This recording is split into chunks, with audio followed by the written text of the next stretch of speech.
Okay, so I know I'm a tad late here, but I was over on Nick's stream.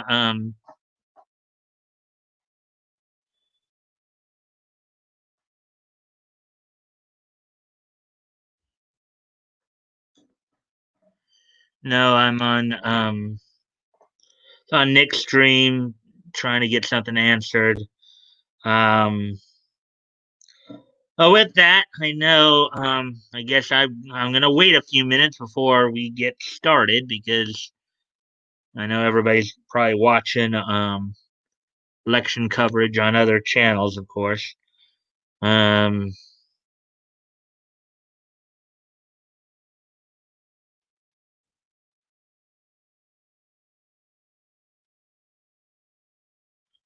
we'll wait and see when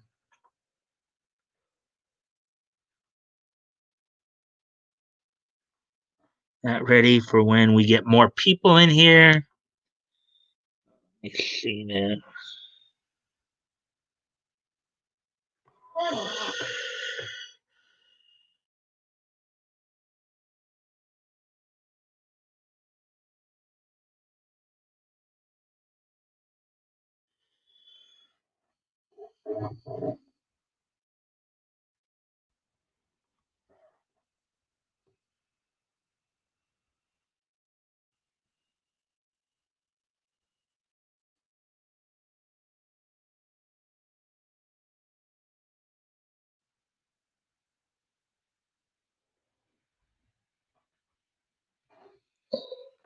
And I'm here, people. I'm just kind of getting everything ready here.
Okay, we're just waiting for people to come in. So, Spider Man, Spider Man does whatever a spider can. Spins a web any size. Can't you see? Just like flies. Look out. There goes the Spider Man. Is he strong? Listen up. He's got radioactive blood. And he swing from overhead. Take a look overhead. Hey there, there goes Spider Man. In the chill of night, at the scene of a crime, like a streak of light, he arrives just in time. Spider Man, Spider Man, friendly neighborhood Spider Man. Welcome is, he is yours. Action is his reward to him. Life is a great big hang up. Whenever there's a hang up, there goes a Spider Man.